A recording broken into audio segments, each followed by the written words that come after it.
Mag-start na tayo Magandang araw sa atin lahat mga kababayan. Saan man panig kayo ng daigdig naroon, dito na naman tayo sa another episode ng ating vlogs. Badong Ratilis po. Pag-uusapan natin ngayon, ito po, no, ayon po kay Larry Gadon. May pa-hashtag pa si Larry Gadon na nasaan si BP Sara. Para Gadon, hindi mo ba alam? Nasa Germany.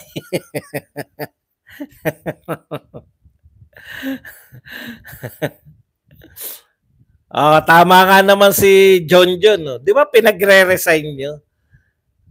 Tapos ngayon, hinahanap nyo. Ganyan talaga pag inutil. Okay, pag-usapan din po natin na ngayon po, ito pong mga attack dog, laban po sa Duterte, imbis po na malaman, dapat kayong mga attack dog na vlogger at saka yung mga nagpo-post na pro-BBM, pinagmamalaki nyo dapat yung ginawa ng administrasyon ngayon. Hindi, atake pa rin sa Duterte. Gusto nyo pansisihin yung mga Duterte. Baha ngayong 2024, ang gusto nyo sisihin si Duterte. Hindi. Mamaya babasahin natin yung mga katwiran nila. At syempre, higit sa lahat, si PBBM nag-aalala Leni Robredo, no? Alam niyo na yung style ni Leni, di ba? Pupunta sa bahaan, no? Tapos magmomonstra-monstra, kunwari meeting, turo-turo, kunwari may inuutos. Pwede lang po yan noon bago namin makita si Tatay Digong, no? Iba po yung pamumuno ni Tatay Digong, hindi po siya yung projection lang. Yung mga alaleni na projection na kunwari may ginagawa, wala na po yan. Na-realize po namin na hindi po ganyan ang tunay na pamumuno. Lalo na yung responde sa sakuna. Hindi po yung nasa actual ka ng baha, tsaka ka mag-uutos-utos, tsaka ka mag-meeting, tsaka ka. Hindi po totoo yan. Ang linaw na sinabi ni Pangulong Duterte. Ito po, kinakantsawan niya si Leni Robredo no sinabi niya to. Pero sa pool po ang presidente ngayon. Ang tunay na pagtugon sa sakuna, 2 to 3 days, nakapag-meeting ka na. Naihanda nyo na lahat. Ano yung mga hinahanda noong panahon ni Duterte? Sa totoo lang, sa panahon ni Duterte, 2 to 3 days, nakapag-meeting na, alam na ng mga tao gaano karami yung baha. No? Alam ng mga tao kung malakas ang hangin o malakas ang ulan. Yung volume ng ulan, alam na ng tao. Nakahanda ng mga rescuer. 2 to 3 days pa lang, pinapakita na ng mga television. Narito tayo ngayon sa evacuation center ng ganitong lugar. Makikita niyo yung mga evacuation center nun, pagandahan ng evacuation center, di ba? Pagandahan ng evacuation center. Pinagmamalaki lang namin. Pag pinagmalaki po ba namin si Duterte, naninira na kami. Pinagmamalaki ko yung ginagawa ni Duterte. Ito po ang ulitin ko Ito ang ginawa ni Duterte. Huwag kayong galit. Nakakagalit po ba yung ginagawa ni Duterte? 2 to 3 days, nagmi-meeting na. Pag-asa. Gaano kalakas siyang sabihin ni Duterte. Gaano kalakas siyang bagyo? Signal number 4 to, sir. Tapos yung ulan nito, grabe. Babahain tayo rito talaga. Ganun ba? Handa nyo na. Coast Guard. Lahat ng mga natin. Nakikita po natin yun. Nakikita natin yung mga rubber boat. Nakikita natin yung mga actual na relocation yung pupuntahan. Ano na nga ang tawag doon? At higit sa lahat, ito pinakamalupit. Nakikita natin yung bundok-bundok na nakakahon na mga relief goods ng DSWD. Nasa bodega yun, kahon-kahon, pinapakita na ng mga television station niya. Narito tayo ngayon sa NCR, DSWD.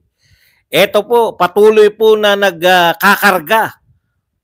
No, nakikita natin, nagbabalot na yung DSWD. Ngayon po, may nakita ba kayo? Wala. Kaya hindi po kami naninira. Sinasabi namin, yung ginawa nung panahon ni Duterte at yung nakikita nating ginagawa ngayon. Lahat po yan ayos na. 2 to 3 days. May mga time, lumiko yung bagyo. Oh, walang dumating na bagyo. Nagsisisihan ba? Kita nyo, wala palang bagyo. Wala po. Hindi po magsisisihan. Bakit? Mas mabuti na yung naghanda ka at hindi dumating yung bagyo kaysa dumating yung bagyo, hindi ka handa. Di po ba? Kumbaga, pupunta ka sa beer house. Mas maganda na may baon kang kondom. Mapalaban ka man, meron kang kondom. Hindi ka man mapalaban, may baon ka pa rin. Itapon mo lang bago ka dumating sa bahay. Baka makapkapan ka ni misis. Bakit dalawa lang tong kondom na to? Sabi mo, okay. Ibig sabihin, malaki po ang pagkukulang sa paghahanda. No? Tapos, syempre, hahabulin niya na bumabaha na. Papakita ngayon na nagmi-meeting.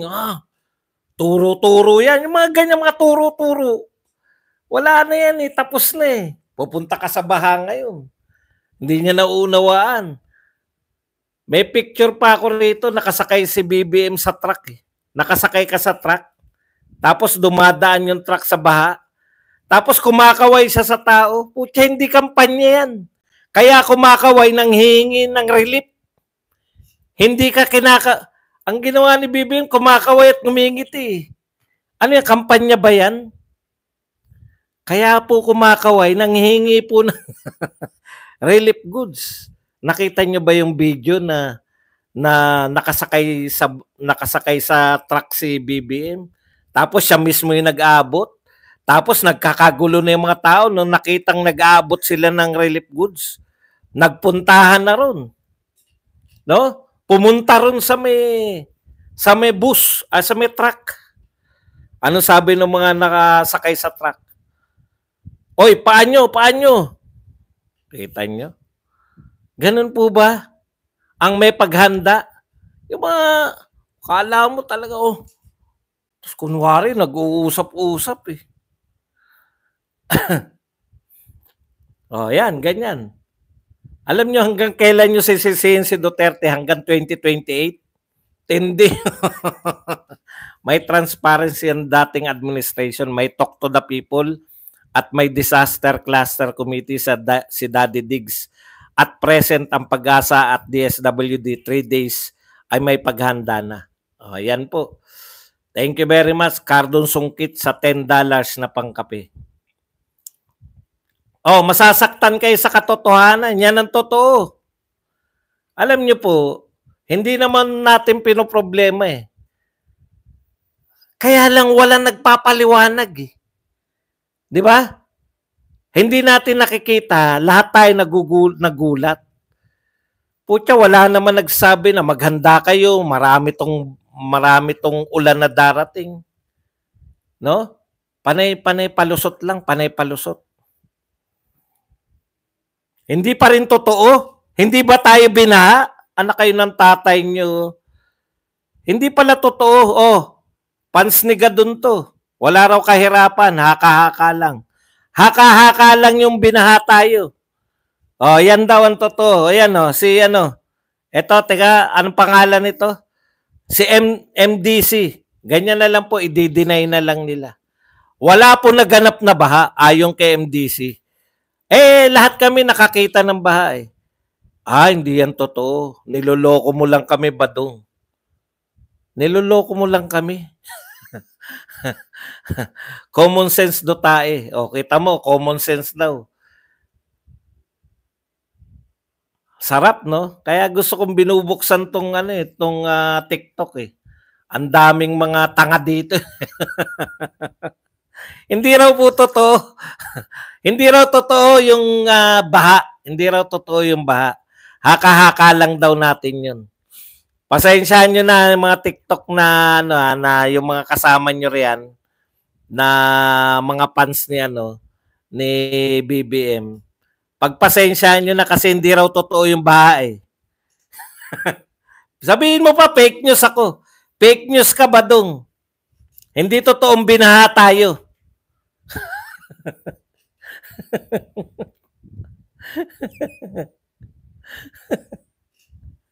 Ang hirap po nilang hirap silang kausap eh. Ay, Placido Pilosopo, shout out. Mahirap talaga kausap yung mga yan. Okay, punta muna tayo rito sa mga tweet. Hindi na ako gaganon-ganon Dahil Sabado ngayon, tuwing Sabado at Linggo, nagbabasa tayo ng mga tweet at nagre-react tayo. Kung ano na lang po ang mauna. Yan. Ito po, sinabi po rito, yan, nag-react po to si Pusang Gala. Sabi kasi ni Senator Amy Marcos, saan napunta yung almost 1.4 billion allotted for flood control every day? Asan yung pera? Ang ganda ng hanap no? Ang ganda ng hanap ni kapatid to ng Pangulo Nasaan daw yung 1.4 billion na budget? Bakit may baha pa rin kung may budget na flood control? Anak, kapatid na to kapatid. Yung kapatid na mismo yung naghanap. Bakit tayo binaba? Alam nyo kung bakit alam ni Senator Amy?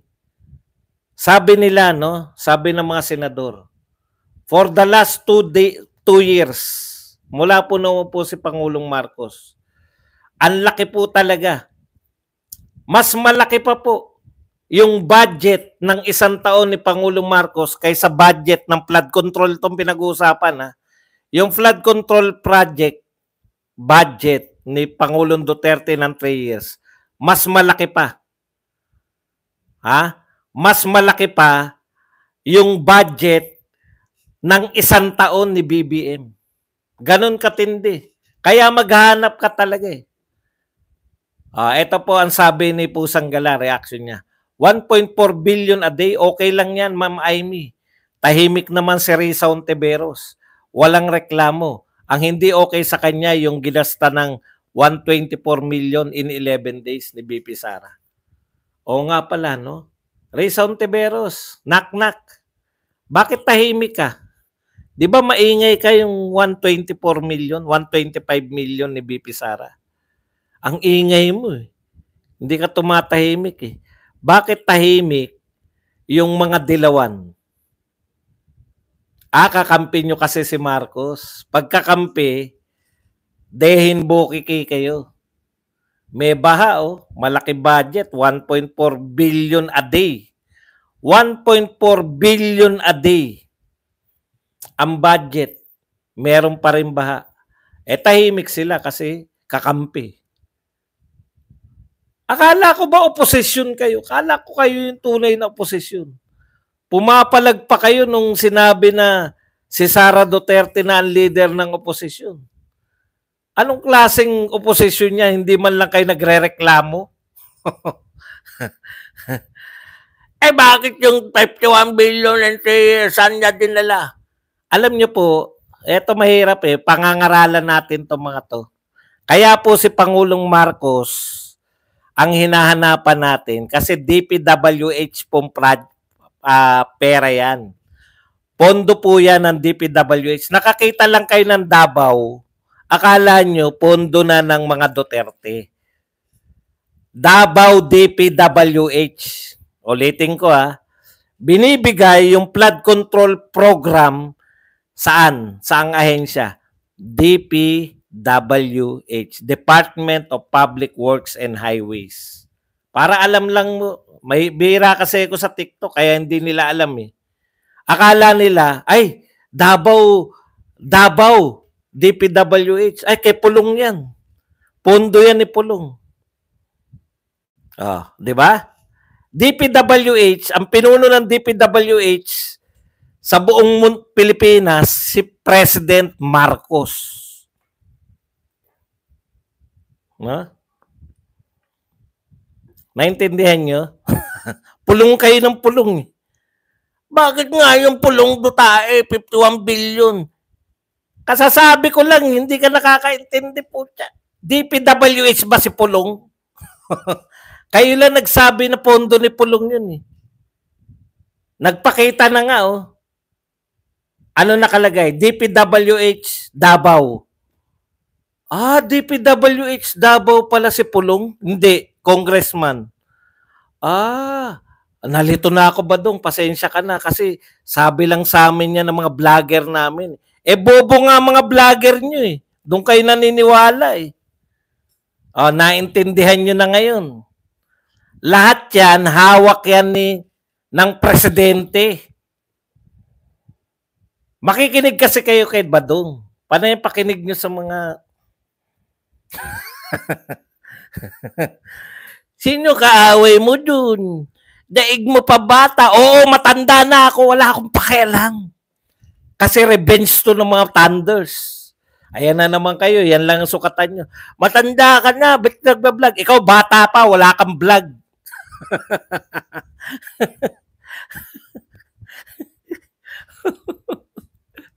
Pasensya na kayo. Pinaglalaroan ko lang itong mga taga-TikTok eh. Kasi mga taga-TikTok, bata yung mga alam lang niya, jugs. Napadaan si Badong. Puta, panoorin ko nga tumatanda na to. Ay, matanda ka na. Dapat hindi ka na nagsasalita. Utot nyo. Hindi na magsasalita. Puta, mas matalino pa kami sa inyong mga bata kayo eh. Kayo uhugin pa. Pero po yung mga batang naniniwala, alam nyo, dapat natututo kayo sa matatanda. Yung mga batang ayaw matuto sa matatanda, tingin nila mas matalino sila. Kaya ang alam lang, jugs.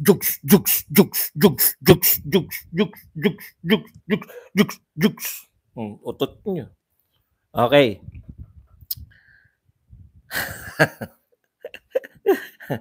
Makinig kayo muna sa mga matatanda, okay? Kasi wala kayong alam pa eh, gaano eh.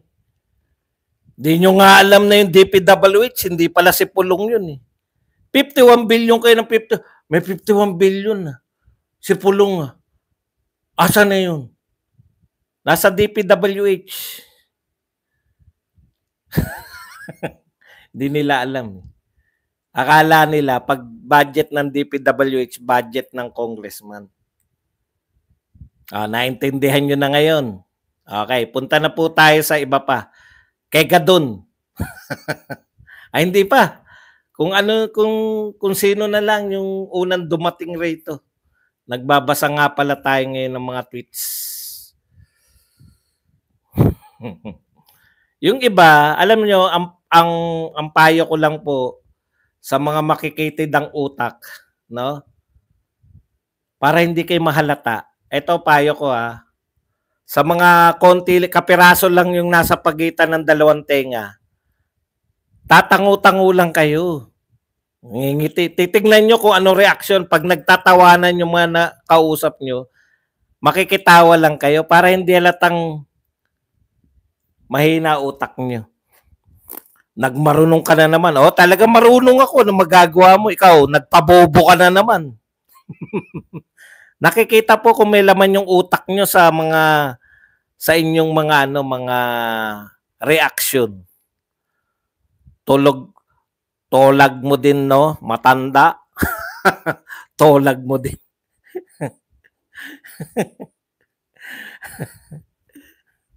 Okay, punta na po tayo rito. Eto pa po. Kita nyo mga paninira nila. Sabi ni babaeng taga Malolos, ang mga completed flood controls na binida ni BBM noong SONA ay nasa iba't ibang probinsya, malayo sa Metro Manila. Ayun pala yun. Ang nasa Metro Manila, MMDA nakabahala at pinondohan ng DIGS administration. Digong pala may kasalanan. So sabi nito ni babaeng taga Malolos, yung 5,500 daw, wala daw yun sa Maynila. Sa Maynila umulan. Kawawa naman yung mga taga Maynila, wala pala kayong pondo. Hindi pala kayo nagkaroon ng pondo. Yung pala magandang paliwanag. Utot mo. Yung mga taga-NCR, papayag na wala silang pondo. Tangengot. Ako nga, wag niyong pinagbubula. Ang sabi niya, wala daw flood control sa Metro Manila. Dahil yan daw, yan daw ay pondo raw sa mga probinsya. Ikaw lang nagsabi niyan. Hindi naman sinasabi ni BBM na ito ay para sa probinsya lang. 5,500 ang natapos na flood control program. Mamaya po mga tanong ha. Okay. Philippines conduct a successful resupply mission to BRP Sierra Madre without facing any aggression from China in the West Philippine Sea, the DFA says. Hindi na tayo hinarang ng China. This comes after Manila and Beijing agreed to a new agreement to ease tension in the waters. Tignan nyo, kung tayo pala ay nakikipag-usap, no, sa mga Chinese, wala palang tensyon. Dati nang ginagawa ni Duterte yan, 6 years niyang ginawa yan. Ngayon nyo lang nalaman na pag nakipagkaibigan kayo sa China, walang tensyon. Sabi na sa inyo, kung tinutuo mo lang BBM, yung pinangako mo noon, na itutuloy mo yung mga proyekto ni Tatay Digong. Hindi sana lumala yung tensyon dyan. Hindi sana natakot yung mga foreign investors. Hindi sana nasayang yung pag-iikot mo. Yung unang 2 taon mong pag-iikot sa buong mundo. Hindi sana nasayang. Marami sanang pumasok. Inunan nyo kasing makipagmatigasan sa China. Wala naman pala tayong kakayahan pag binobomba na tayo. Pag binubutas na yung rubber boat natin. Ngayon, nakipag-usap na yung administrasyon ni BBM sa China, hindi na tayo hinaharang. Simple lang ang solusyon. Makipag-usap. Di ba? Hindi makipagmatigasan. Nagmarunong na naman daw si Badong. Marunong po ako na magagawa na. Binabasa ko na nga po to. Ito sasabihin, galing po to sa Manila Bulletin. Bulletin na nga eh. Ito po. Nako, ito na naman mga katwiran nila. Kalma lang kayo. PBBM good news. Good news daw to good news. Ito good news daw. Kalma, may 5,841 pang ongoing flood control projects ang PBBM admin.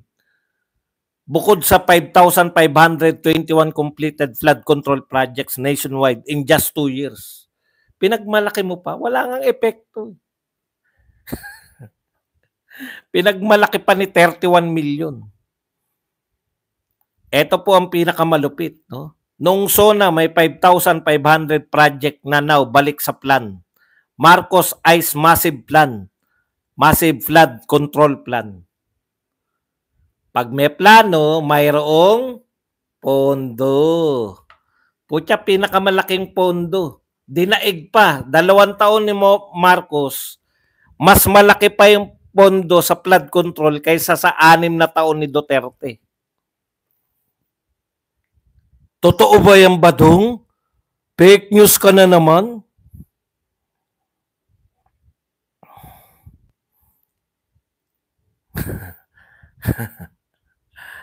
Ngayon, nagpaplano po ng massive flood control plan. Plano. Pag may plano, may pondo. Pag may pondo, may pondo. Alam niyo na. Okay. Eto malupit si Gadon. Nasaan si BP Sara sa panahon ng trahedya? Ito po tanong ni Gadon. Ang Pangulong Marcos busy sa pag-aasikaso sa bansa habang yung BP natin hindi na mahagilap. Hashtag, nasaan si BP Sara? Tindi, no? Dami po naghanap, nasaan si BP Sara? Alam mo, Gadon, hindi na kami ngayon nagtataka kung bakit wala kang solusyon. No? May kakaiba ka talagang pag-iisip eh. Ikaw, ano ka eh, yung secretary ka ng administrasyon, di ba? Secretary ka. Lahat ng tao alam kung nasan si Sara. Sabay-sabay tayong lahat ha. Nasan si BP Sara? Germany. Germany. Tatanong mo kung nasan si Sara? Nasaan si BP Sara? Nasa Germany. Anong klaseng tanong yan? Para saan? Bakit nyo hinahanap si BP Sara? Kung narito ba si BP Sara, hindi darating si Karina?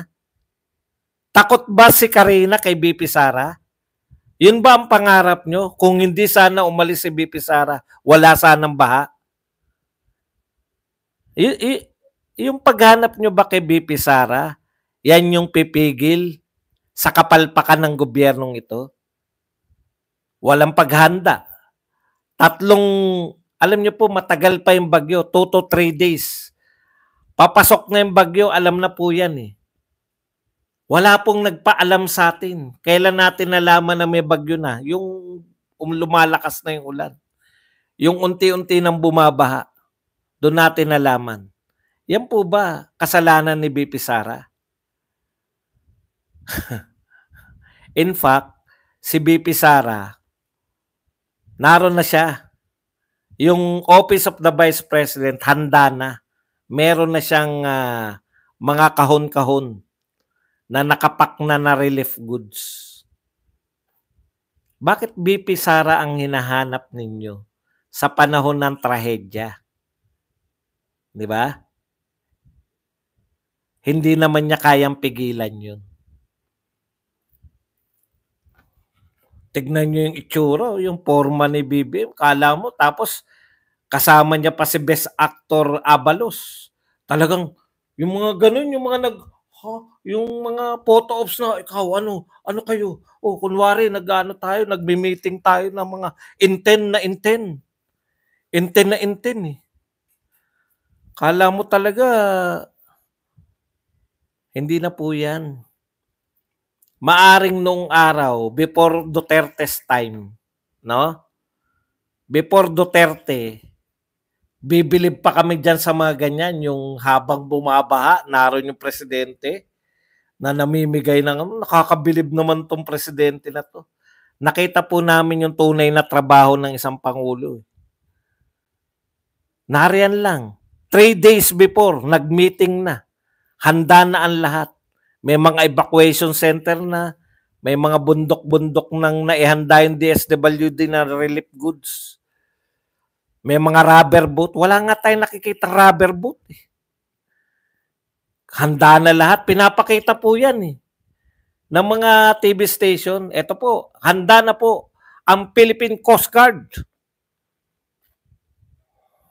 Excuse me po. Handa na po ang Philippine Coast Guard.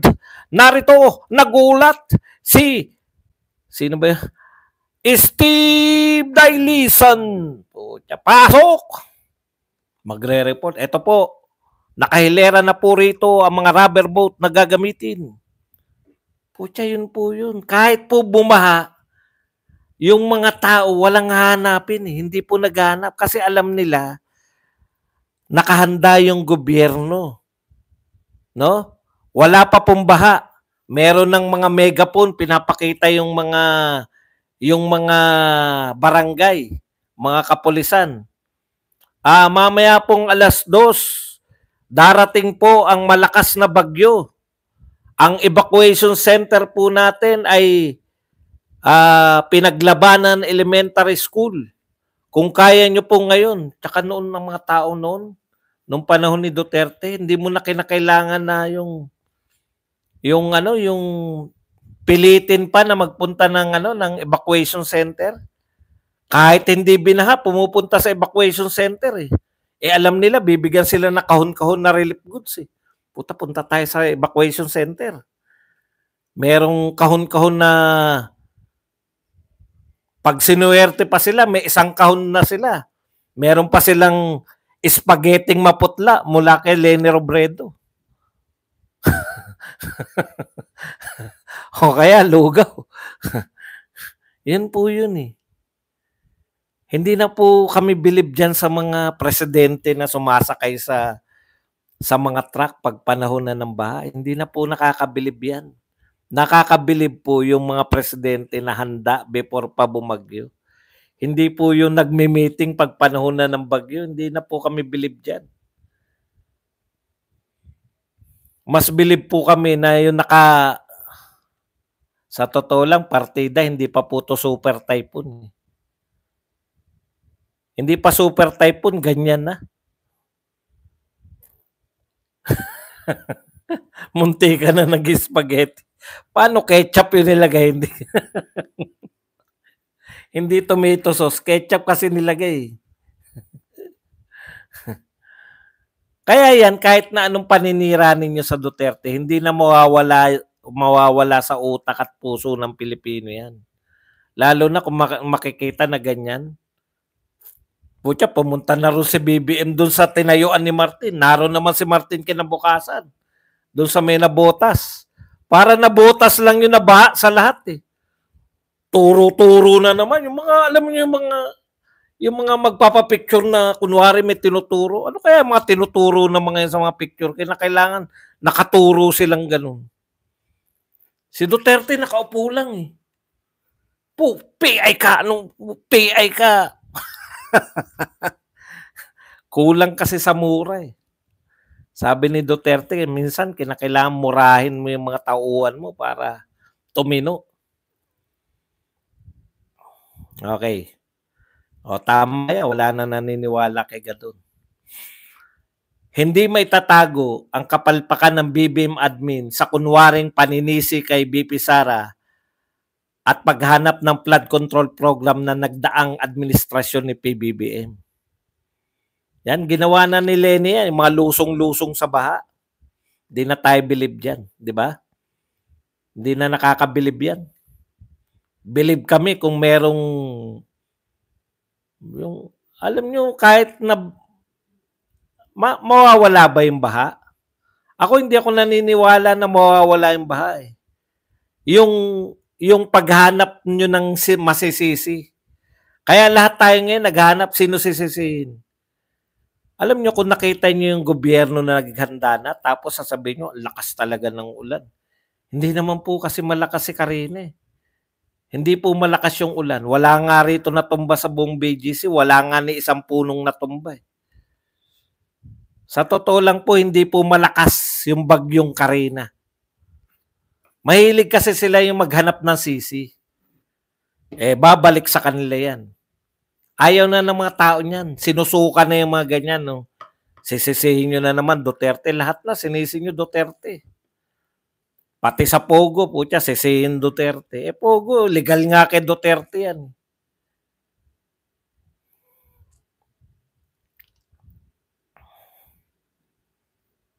Isang sani ng pagbaha ay ang mga reclamation projects sa Manila Bay. Bakit sinisi ang pagbaha sa Metro Manila kay PBBM? Ipalagay nyo ng tama yan.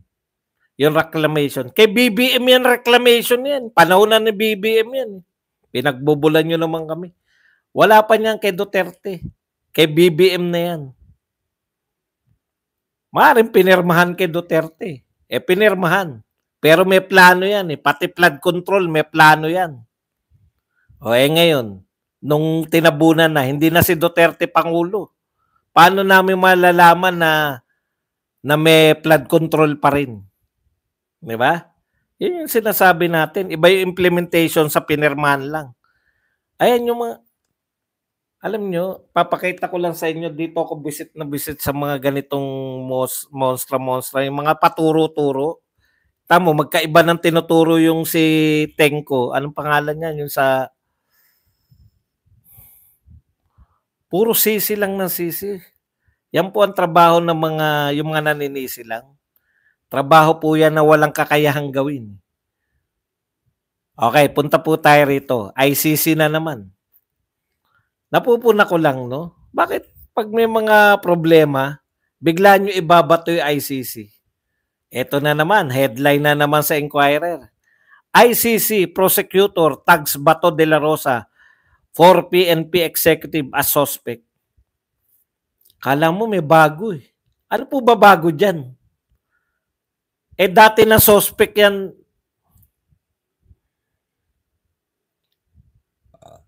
Tignan nyo. Sino ang source nila ng balita nila na yan? Ng Inquirer. Inquirer, sino source nyo?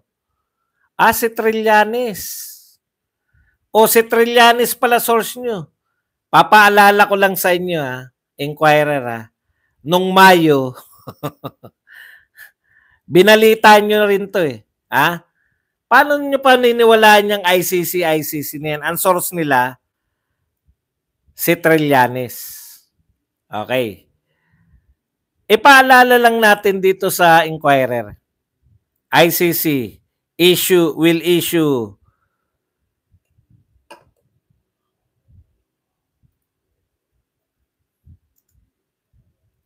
anong tawag doon? Warrant of arrest.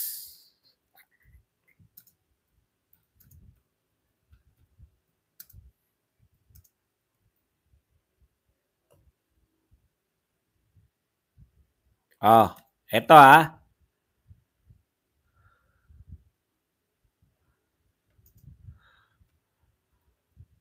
Baka nakakalimot na tong Ito po ang Inquirer, ito yung headline ninyo nung Mayo. Trillanes. ICC expected to issue arrest warrant versus Duterte by June or July. June na. Tapos na yung June. Matatapos na yung July. Meron na bang warrant of arrest? Okay lang sa inyo kahit ilang beses na kayo nasunog kay Trillanes? Asan na yung warrant of arrest? Alam nyo, kayo, dyaryo kayo eh. Kung ang source ninyo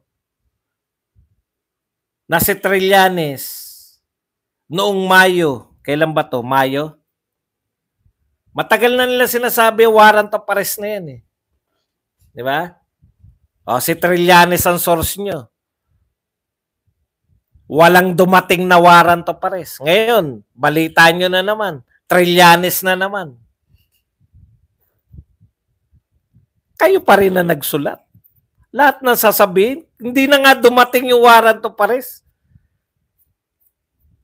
Yan ang uri ng media natin. Kung ako vlogger pag meron akong source na nasunog ako minsan, ibig sabihin pinahamak ako nito, sa susunod na magsabi sa akin to, hindi ko na paniniwalaan basta-basta. Di ba ganun ang tendency ng matinong media? Inquirer? Bakit? Walang dumating na warrant of arrest, yung source nyo, siya pa rin. Tas headline nyo na naman. Lagi yung headline. Alam nyo kung bakit nila ini-headline yan? Kasi nga may issue kay PBBM. Yung kapalpakan gusto nila mabalik na naman sa mga Duterte. Pag-usapan na naman ICC. Wala na pong talab yung ICC niya. Para yan na naman sabihin, ICC, yung mga vlogger na naman nila na hindi kayang maipaliwanag yung 1.4 billion a day na budget. Hindi nila kayang maipaliwanag. Pero yung 125, gigil na gigil. 11 days yung 125 million.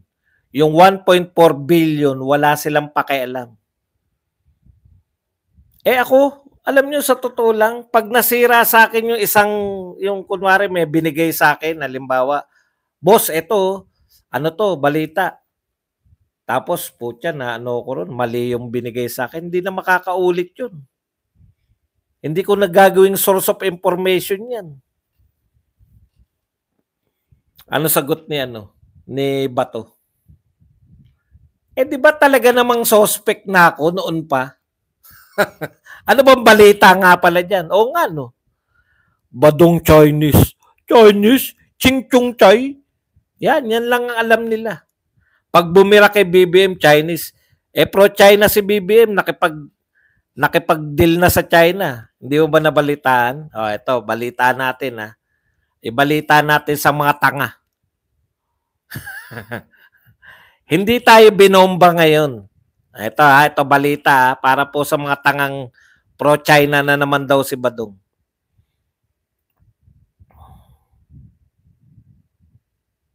Ulitin ko lang yung balita kanina.